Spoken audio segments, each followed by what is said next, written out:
Hello again, and welcome to CSD Studios. Flying a drone is one of the most exciting ways to explore the skies, but when you're in controlled airspace, you can't just take off and go. Whether you're near an airport or a major city, you'll need proper authorization. But don't worry, it's easier than you think.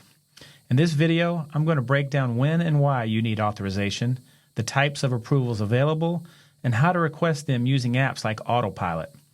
By the end, you'll be ready to fly safely and legally in controlled airspace. Let's get into it.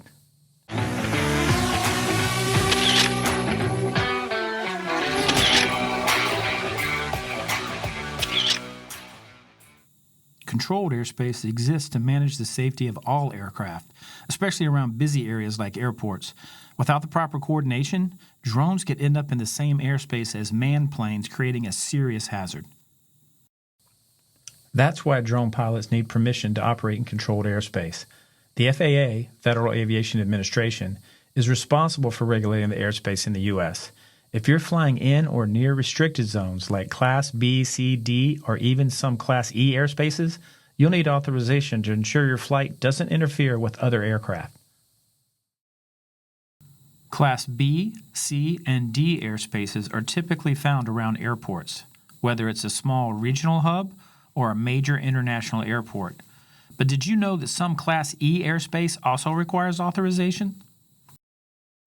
So if you're within 5 miles of an airport or in designated controlled airspace, you'll need authorization. But don't worry, you don't have to avoid these areas completely. You just need the proper clearance. There are two main ways to get authorization for your drone flight: direct approval from the FAA or LAANC, which stands for Low Altitude Authorization and Notification Capability. Let's break these down. FAA approval is typically needed for special operations or when flying in areas that require detailed coordination. This process might take a few days or even weeks depending on the complexity of your request, so plan accordingly. This approval is accomplished on the FAA's Drone Zone website and requires you to provide information such as an operational title, mission start and end dates, time frame, proposed location of the mission, proposed maximum flight altitude, GPS coordinates, and a brief description of your mission. An example of this description would be something like, provide real estate photos for home located at stated address. Once all information is entered, you just hit submit and wait for an email from the FAA that either approves, denies, or requests more information before they can provide a decision.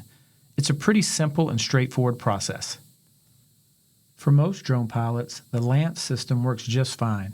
LAANC provides almost real-time authorization, often in just a few seconds, using automated systems. It's designed to give drone pilots, both Part 107 and Recreational, access to controlled airspace below 400 feet without all the hassle and time of waiting for manual approvals from the FAA. So how do you use LAANC? Well, there are several apps that make this process super easy.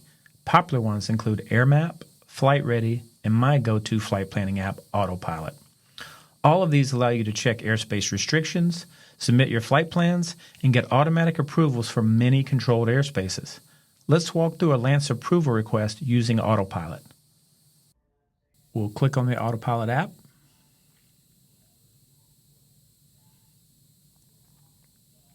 So it opens up to the Florida map. That's that blue dot is close to where I live. So I'm going to zoom in, look for a spot to plan my mission. That blue dot is my neighborhood. I'm just going to go a couple of streets over, and I'm going to click to see if I can do it. And if you notice, what it tells me is that I have to fly with approval, so I would have to get FAA approval, as LAANC auto approval is inactive. It's because of the Patrick Space Force Base right here. So I'm going to have to pick another spot. So we're going to go back out. We're going to zoom out. We're going a little further south, farther away from the Space Force Base. I'll click another spot, and we'll see if LAANC is active. So now you see that, again, I can fly with approval, and the LAANC auto approval is active. So I'll read all the flight restrictions, and then I hit continue. So now I'm going to choose my mission altitude as long as it's under 200 feet. So I'm going to say 150 feet. Again, I'll read all the restrictions, make sure there's nothing there, and then I'm going to hit submit.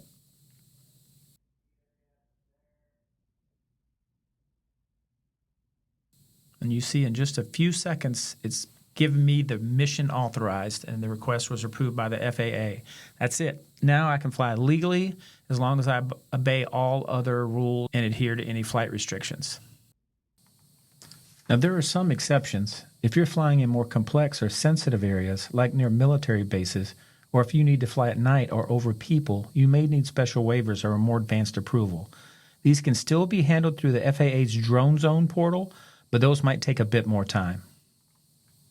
So to wrap it up, if you're flying in controlled airspace, remember you must get authorization either through FAA approval or the super convenient LAANC system. Apps like Autopylot make the whole process a breeze, and in just a few taps, you're cleared for takeoff. So whether you're a beginner or a seasoned pro, understanding the rules is the key to staying safe and keeping your flights legal. So get out there, fly smart, and enjoy the incredible world of drone aviation. As always, if you found this video helpful, make sure to give it a thumbs up and smash that subscribe button. It really helps the channel. Until next time, happy flying, and don't forget to create something amazing today.